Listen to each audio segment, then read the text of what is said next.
Assalamualaikum warahmatullahi wabarakatuh. Perkenalkan, nama saya Ezi Detinatma dengan NIM 230101070156. Di sini saya ingin menjelaskan tentang bagaimana tradisi adat pernikahan, yaitu dari pra pernikahan sampai dengan pasca pernikahan.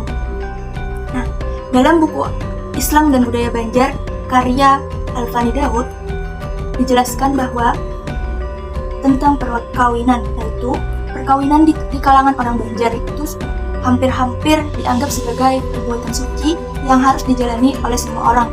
Seperti seorang gadis yang umurnya sudah cukup umur atau dewasa, dan juga di desanya seharusnya sudah kawin dan belum ada yang meminangnya, diusahakan agar segera menemukan jodohnya. Seorang pemuda atau laki-laki juga yang telah dewasa dibujuk-bujuk agar segera kawin, karena kawin ini dikatakan sebagai sunnah Nabi dan agama seseorang dikatakan belum sempurna apabila ia belum juga kawin. Untuk mengadakan hubungan perkawinan biasanya selalu berasal dari pihak kerabat dekat si jejaka tersebut. Nah, di kalangan masyarakat Banjar yang dinamakan mengawinkan atau berkekawinan ialah kegiatan pesta aruh, yang mana pada waktu tersebut kedua mempelai antara laki-laki dan perempuan disandingkan dan juga kegiatan-kegiatannya sesudahnya, sedangkan kegiatan-kegiatan sebelumnya ialah persiapan belaka bagi peristiwa yang agung itu. Nah, dalam proses perkawinan tadi terdapat beberapa kegiatan seperti kegiatan bersusuluh, resmi melamar, kegiatan antara lamaran, dan kegiatan pesta. Nah, yang pertama di sini yaitu kegiatan bersisuluh. Kita kenal dulu, kata suluh itu ialah kata obor yang terbuat dari daun kelapa kering yang diikat menjadi satu dan digunakan sebagai penerangan ketika berpergian malam hari. Maksudnya di sini dalam kegiatan mengawinkan bersisuluh yaitu seperti kita bertanya-tanya dan meliputi kegiatan aspek timbulnya inisiatif untuk mengadakan sebuah hubungan perkawinan sebelum resmi meminang. Jadi, apabila sudah ada kepastian dari seseorang gadis tertentu yang akan kita lamar, maka di kalangan kerabat dekat sejaka diadakan pembicaraan tentang siapa yang akan ditugaskan untuk melakukan kegiatan bersisuluh. Yang dimintakan bantuan itu ialah seperti keterangan-keterangan mengenai si gadis, apakah ia sudah bertunangan dengan orang lain, apakah seorang gadis itu pandai membawa diri, dan juga cekatan di dapur, dan semacam seperti bertanya-tanya tentang si diri seorang gadis tersebut, dan juga seperti menanyakan tentang bobot bebetnya si dari gadis tersebut. Dan juga apabila sudah dilaksanakan tentang bersisuluh tadi, maka tugas selanjutnya itu mengadakan pembicaraan pendahuluan dengan kerabat dari si gadis tentang apa sih yang ingin lakukan si pemuda, seperti melamar dan apakah ada harapan untuk diterima, serta juga mengadakan diskusi perundingan tentang besarnya jujuran oleh si laki-laki untuk perempuan. Ya, yang terakhir itu betatakunan, bertanya-tanya lah, tetapi proses terdahulu juga sering dinamakan demikian pula. Adapun tidak hanya dari si pemuda yang bersisuluh tadi, tetapi si gadis itu juga melakukan kegiatan bersisuluh, mendengar tentang maksud akan dilamarnya oleh si orang pemuda tadi. Jadinya si gadis ini juga bisa menanyakan tentang diri si pemuda, apakah sudah mempunyai mata pencaharian atau pekerjaan, apakah tingkah laku dari si pemuda itu baik, dan juga sebagainya. Dan juga pastinya tentang bobot bebet dari si laki-laki tersebut atau pemuda tadi, sebelum si gadis itu memutuskan menerima lamaran dari si pemuda tersebut.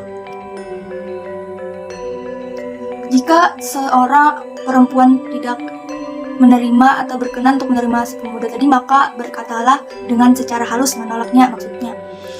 Tetapi semoga keinginannya dari si lamaran pemuda tadi dapat diterima dari si gadis tersebut. Apabila diterima, semua kegiatan proses perkawinan ini biasanya kedua orang tua si pemuda tidak termasuk dalam rombongan atau seperti bahasa Solo melamar, menyerahkan mas kawin atau tanda hubungan pergi menikah. Demikian juga halnya dengan kedua orang tua si gadis. Hanya ketika akad nikah, si ayah memegang peranan penting selaku wali nikah. Karena itu memang harus selalu diikutsertakan.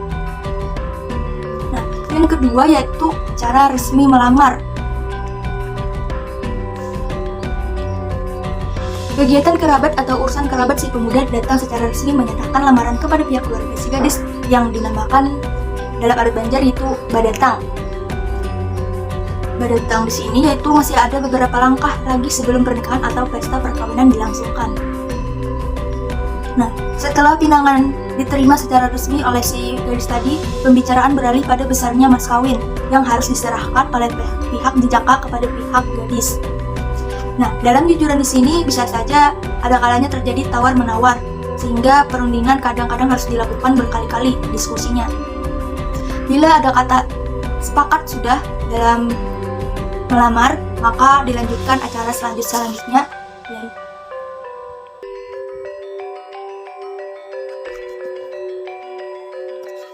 Nah, selanjutnya yaitu berbagai kegiatan sesudah lamaran dan sudah dijelaskan tadi. Jika sudah sepakat mengenai jujuran, maka akan ditetapkan hari dan waktu untuk kegiatan berikutnya. Di Anduhum kampung-kampung sekitarnya, kegiatan yang dimaksud di sini ialah bepaparan dan atau parasmian, dan di Martapura biasanya lebih disebut dengan patalian atau jujuran tadi. Yang mana kegiatan ini lebih bersifat upacara dan selalu mengundang banyak orang di masyarakat. Nah, di kampung Birayang juga dikatakan bahwa bepaparaan yang konon biasa merupakan cara lalakian atau cara pipinian sudah mulai ditinggalkan dan biasanya langsung kegiatan berikutnya yaitu peresmian yang dahulu merupakan bagian penutup dan acara sebelumnya. Nah, setelah acara peresmian yang dilakukan oleh dari seorang pemuda dan seorang gadis tadi, maka selanjutnya yaitu akad nikah. Waktu pelaksanaan akad nikah tidak ada ketentuan pasti, lebih banyak ditentukan atas kesepakatan yaitu antara pejabat dan keluarga. Ada yang dilakukan lama belum bersanding, ada pula sehari sebelumnya, bahkan pagi hari akad dan siangnya laki-laki dan perempuan bersanding. Dari keseluruhan proses acara mengawinkan atau perkawinan merupakan suatu kegiatan yang penting, yang mana kegiatan sebelumnya merupakan kegiatan yang mendahului atau kegiatan persiapan, termasuk juga acara akad nikah. Hanya dengan acara akad nikah atau perkawinan inilah membuat keluarga atau keluarga jauh dan dekat diberi tahu-tahu jauh hari sebelumnya dan diharapkan dapat berkumpul selama beberapa hari saat kegiatan tersebut. Perkawinan ini dikenal dengan seperti mengumpulkan keluarga, mengumpulkan anggota keluarga besar yang mungkin rumah-rumahnya jauh.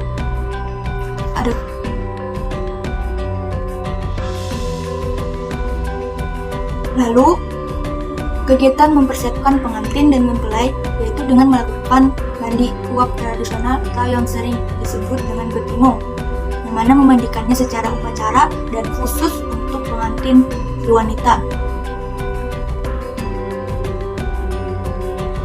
yang mana juga dihidangkan sayur dari batang pisang atau kita sebut manggangan gadang di Martapura, yang mana di situ acara selamatan sehari sebelum hari pesta, yang mana fungsinya untuk menjadikan calon pengantin atau mempelai menjadi sabar dan tidak lekas naik darah, istilahnya dinginan. Bila perlu, ia harus sabar dan tentram dalam menghadapi upacara, yang mana ia disuruh meminum banyu tawar, yang mana air yang dimantrai yang dimintakan kepada orang alim atau ulama. Lalu ada batimung atau mandi uap yang dimaksudkan agar tubuh calon pengantin jadi segar dan tidak mengeluarkan bau-bau yang tidak sedap.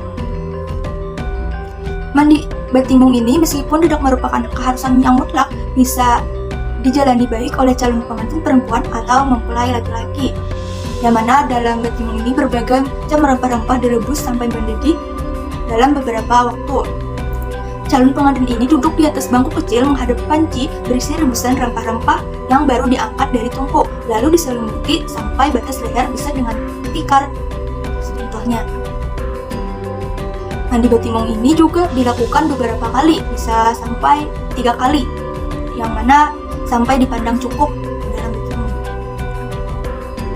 Nah, juga laki-laki dan perempuan bisa juga menjalani upacara bermandi-mandi, yaitu yang mungkin turun-temurun dalam adatnya dalam melakukan bermandi-mandi tadi.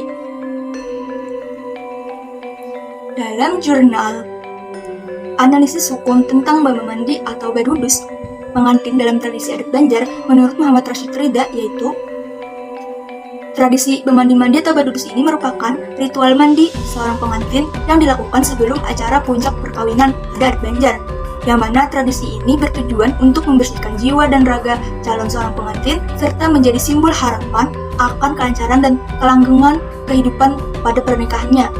Ritual ini kaya akan simbol dan nilai filosofis yang ditunjukkan melalui penggunaan perlengkapan tradisional seperti adanya mayang pinar, nyiur anom, dan minyak berikat digoreng.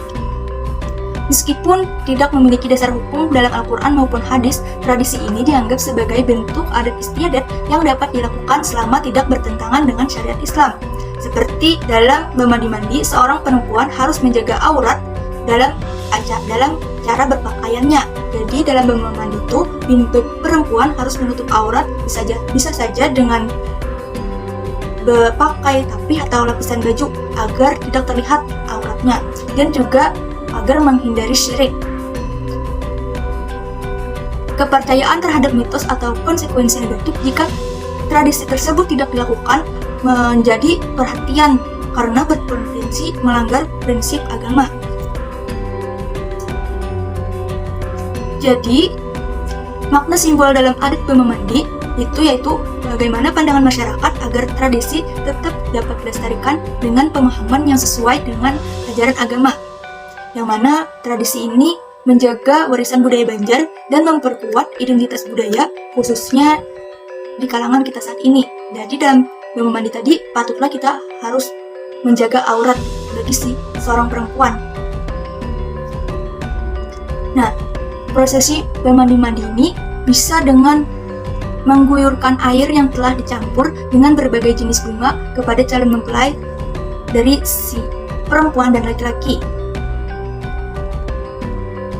Lalu persiapan-persiapan selanjutnya yaitu melaksanakan hajat atau bakal kawinan.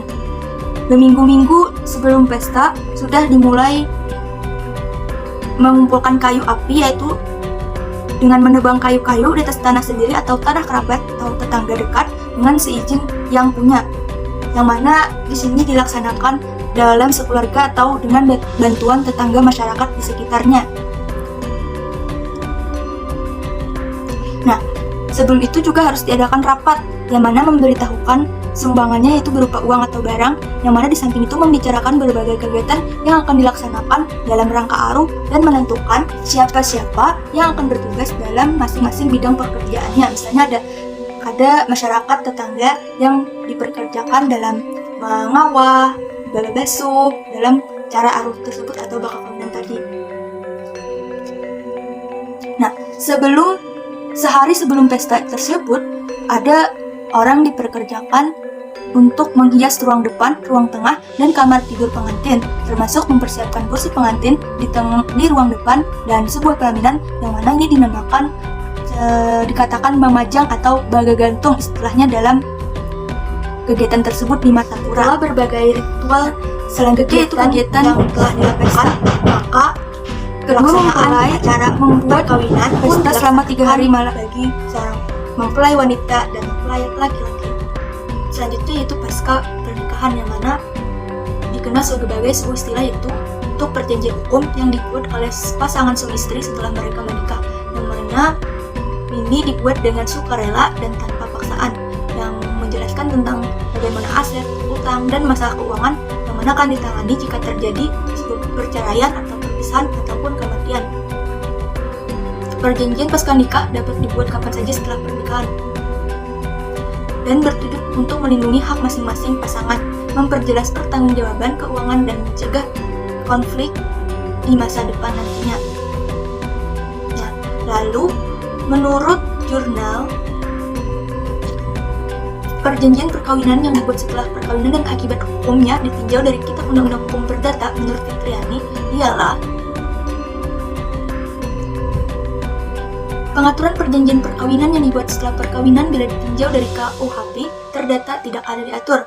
Perjanjian perkawinan setelah perkawinan dibuat berdasarkan penetapan pengadilan negeri dengan adanya kesepakatan para pihak yang telah memenuhi syarat sahnya perjanjian yang mana berlandasan pada pasal 10 ayat 1 Undang-Undang Nomor 48 Tahun 2009 tentang kekuasaan kehakiman, yang mana menentukan bahwa pengadilan dilarang menolak untuk memeriksa, mengadili, memutus suatu perkara yang diajukan dengan dalil hukum tidak ada ataupun kurang jelas, melainkan wajib untuk memeriksa dan mengadilinya dengan tetap berlandaskan kepada ketentuan hukum yang berlaku dan tidak boleh melanggar atau bertentangan dengan tata susila dan ketertiban umum. Menurutnya, tujuan pembuatan perjanjian perkawinan setelah perkawinan ialah untuk mengatur akibat hukum perkawinan terhadap harta kekayaan, hak piutang, dan kesepakatan tentang sejumlah hal penting lain setelah tanggal penetapan perjanjian perkawinan dan telah berkekuatan hukum tetap. Sedangkan harta dan utang piutang yang telah ada sebelum tanggal penetapan tetap menjadi hak dan tanggung jawab suami istri. Akibat hukum yang timbul dari pembuatan perjanjian perkawinan setelah perkawinan yaitu terhadap pihak yang membuatnya, di mana perjanjian perkawinan berlaku mengikat secara hukum bagi suami istri yang membuatnya untuk mematuhi kesepakatan yang terdapat dalam perjanjian perkawinan tersebut. Adapun terhadap harta benda kekayaan perkawinan, maka masing-masing pihak suami istri akan menjadi semakin kuat secara hukum, baik menyangkut pemisahan harta maupun utang piutang yang ditimbulkan setelah perjanjian perkawinan. Dan terhadap pihak ketiga yang terikat, maka pihak ketiga akan terikat secara hukum sepanjang pihak ketiga tersangkut dan apabila penetapan perjanjian perkawinan tersebut disahkan atau dicatatkan oleh pegawai pencatat perkawinan. Adapun refleksi yaitu bagaimana Islam memandang budaya Banjar dari berbagai ritual adat kawinan dalam budaya Banjar, yaitu yang pertama yaitu akomodatif, yang mana kita melihat bagaimana Islam mengakomodasi budaya lokal yang sejalan dengan ajaran Islam. Contohnya seperti tradisi dalam bersusuluk atau mencari tahu bebet bobotnya tentang calon mempelai dari wanita ataupun pria, yang mana dalam Islam ini sangat dianjurkan untuk memastikan kecocokan ataupun kesetaraan antara keinginan dari si pihak pria ataupun wanita. Akad nikah juga sebagai inti dari perkawinan, yang mana sebagai contoh syariat Islam menjadikan fondasi utama yang disunahkan oleh Nabi, yang mana untuk tidak menjadikannya sebagai hal berzina, jadi menjadi wajib untuk dilangsungkan ada acaranya pernikahan tersebut. Yang kedua juga dialog ataupun dinamis, yang mana Islam di sini berdialog beradaptasi dengan yang namanya budaya, yang mana menghasilkan sebuah bentuk baru yang tetap berlandasan dengan nilai Islam, seperti prosesi bertimung dan bermandi atau yang disebut berdudus tadi. Contohnya, bentuk adaptasi tersebut seperti dalam budaya lokal yang mana sering diisi dengan sebuah doa-doa dan harapan baik sesuai ajaran Islam, yang mana ini menunjukkan bahwa nilai Islam tidak menghilangkan budaya, tetapi memperkaya dan memberikan makna yang lebih dalam. Dengan adanya perkawinan adat Banjar ini, yaitu membawakan sebuah cerminan dari Islam yang rahmatan lil alamin, yang mana membawa rahmat bagi seluruh alam. Nilai Islam tidak datang untuk menghapus budaya, tetapi menyempurnakan atau menyeimbangkan agar selaras dengan nilai-nilai kebaikan dan kebenaran. Sekian video dari saya, mohon maaf jika ada salah kata ataupun kesalahan dalam perbuatan atau perkataan. Wassalamualaikum warahmatullahi wabarakatuh.